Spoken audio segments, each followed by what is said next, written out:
Money laundering case में फंसे सत्येंद्र जैन, जो कि दिल्ली सरकार के मंत्री हैं, उनकी जमानत पर राउज एवेन्यू कोर्ट ने फैसला सुरक्षित रखा है। अब इस मामले पर फैसला 18 जून को सुनाया जाएगा और इस केस की सुनवाई के दौरान ईडी ने कई हैरान करने वाले दावे भी किए हैं।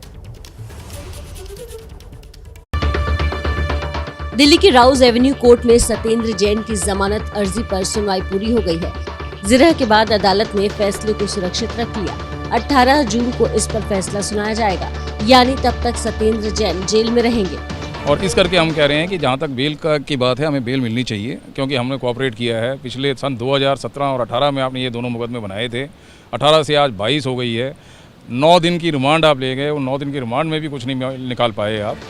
लेकिन बहस के दौरान ईडी की तरफ से सत्येंद्र जैन की जमानत का विरोध कर रहे एएसजी एसवी राजू की दलील ने भी सबको चौंका दिया। उन्होंने कोर्ट में दावा किया कि सत्येंद्र जैन का हवाला कनेक्शन है। इसके साथ ही उन्होंने कहा कि पहले ट्रस्ट से जुड़े होने वाली बात को सत्येंद्र जैन ने कबूल नहीं किया था, लेकिन जब दस्तावेज दिखाए गए तो सत्येंद्र जैन ने हस्ताक्षर को फर्जी बताया। बाद में सत्येंद्र जैन को ट्रस्ट से जुड़े होने की बात याद आ गई। एएसजी एसवी राजू ने कोर्ट में दावा किया कि सत्येंद्र जैन ने पूछताछ में कहा है कि कोविड के बाद उनकी याददाश्त कम हुई है। इस खबर के बाहर आते ही सियासी बयानबाजी भी शुरू हो गई है। केजरीवाल जी ने ऐसे मंत्री भी रखे हैं जिनकी याददाश्त कम होगी या चले गई, वो डिपार्टमेंट क्या चलाते होंगे।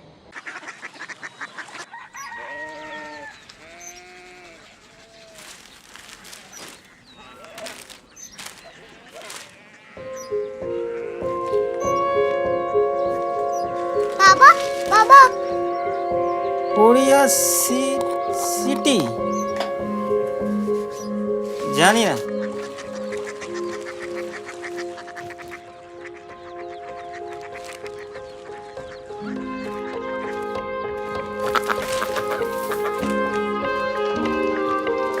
Korea city.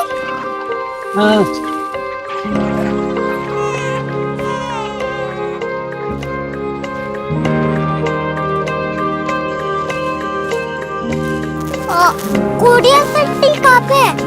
शहर अंग्रेजी लगे हैं।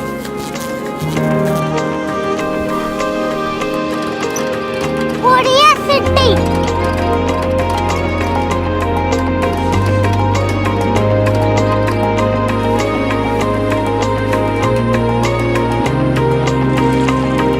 वो बहुत दूर है।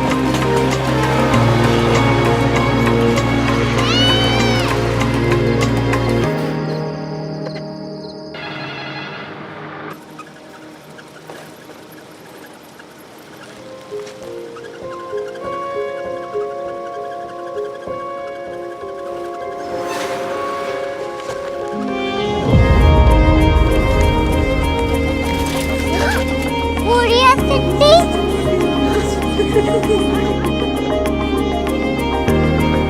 दुनिया कुछ लोग बड़े होते हैं। कोरिया सिटी कहाँ है? प्रोफेसर साहब को पता होगा। हो, ये छोटा वाला ग्लोब लगता है और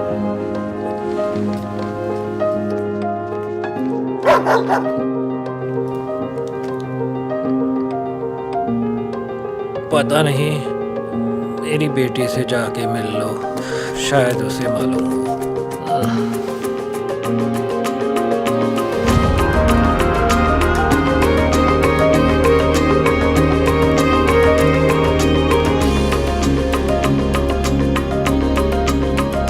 हाय, बाबा ने भेजा है। Come here. Korea city. Korea city नहीं, क्यूरियोसिटी। वो क्या? That's what brought you here? जो तुम्हें यहाँ तक ले आया। क्यूरियोसिटी।